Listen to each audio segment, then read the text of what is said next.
Okay, so I am not a Rockets fan, but I still managed to be kind of mad after watching the Rockets' effort in this game. And sure, they made it interesting in the last couple of minutes, but by then the damage was done, too little, too late, all that stuff. Where's the effort, man? I mean, you're down 2-1. This is Game 4 against a team that you were close to going up 2-0 on. I mean, sure, I picked the Lakers to win this series, but I did not think that this was going to be an easy one for LA. But Houston has proven me wrong because now they're down 3-1, and I mean, the amount of offensive rebounds they gave up to the Lakers tonight, and not just to Anthony Davis, but Danny Green. I mean, Danny Green's grabbing a bunch. That's inexcusable. The amount of cut plays that the Lakers had that resulted in wide-open layups. Caruso had one off of an inbound that was really bad. He had another one at a different point in the game that I can't really remember. Markieff Morris had one. There was another one that I remember that was really bad. And also just the lack of urgency and the deer in headlights look the second that James Harden would get a double team from the Lakers. And it's just, oh, what do we do? Where do we stand? What do we do now? James just passed me the ball. And it's like, look, the Lakers are doing a good job. You know, they're double teaming well. They've done a better job since Game 2 of double teaming, but not going too hard in the double team to where they're chasing around open shooters. They didn't bother with a second big at all to make themselves a little faster. And they're doing a good job of closing out and running the Rockets off the three-point line and all that stuff, okay? But it's as if the Rockets didn't think this was going to happen. I mean, all of us knew that the Lakers were going in this direction. I mean, they figured it out a little bit in Game 2. They definitely figured it out in Game 3.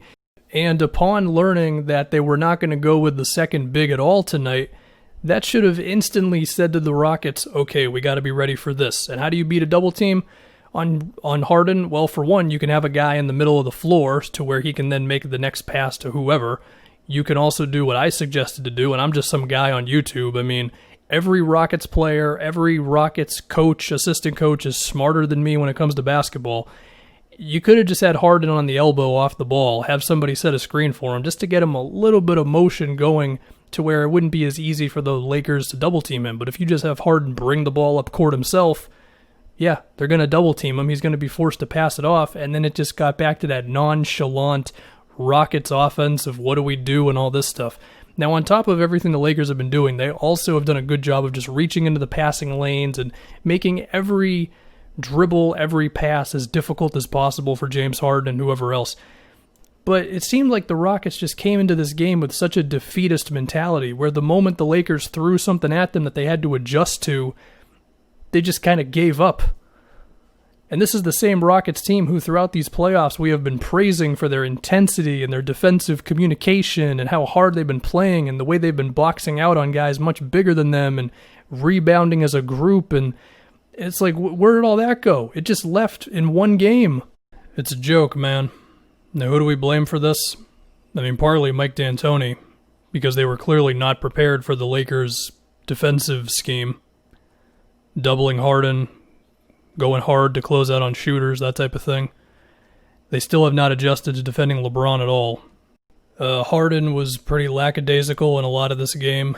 Westbrook's numbers certainly look better than Harden's. I think Russ deserves something, as everyone does, but I don't think you're looking at Westbrook first when you think about why this happened tonight for Houston. And I know this Daniel House situation has been something. We're going to have to see the details on that one. And, you know, maybe there's a chance that that really deflated the team, but you just can't have that. I mean, Daniel House, he's a good 3-and-D player. He's a nice piece to the team, but Daniel House cannot be the difference between you looking alive or dead versus the Lakers when you're down 2-1. And again, it's the lack of energy and intensity and all that stuff that we were praising them for earlier in these playoffs. I mean, even if the Lakers blew them out, but it was like the Rockets got open looks, they didn't go in, the Lakers shot 45% from three, like it would still suck, but you could be like, all right, well, at least I can point to why that happened from a basketball sense. The basketball reasons, like the X's and O's reasons for why Houston lost this game, sure, they are there, but, I mean, come on. Like, the Rockets they didn't even get punched in the mouth by the Lakers. They got, like, slightly elbowed in the side, and they were just like, packing this one in. We're going to go down 3-1, boys. LeBron's been on autopilot. He's just been, doubling Harden occasionally, had a couple of breakaways. But LeBron, he's playing like it's November against the Magic on a Tuesday. You know what I mean? It's just a horrible sign. It's a horrible sign for a team that was in a must-win game. Not technically a must-win, but pretty much a must-win. Because now you got to win 3 straight on the Lakers. And sure, you do the whole take it a game at a time cliche, but you have to win 3 straight against the Lakers. And do we think Houston's just going to flip a switch and suddenly come out with all the energy again for Game 5? I mean, they could, but I mean, what the hell? If you were able to do it then, why didn't you do it now? As far as other basketball things to think about, I mean, look, Houston, they're operating basically with 2 ball handlers, one of which they ask to do an extreme amount of stuff, another guy in Gordon who can kind of create, and then a bunch of spot-up guys, right?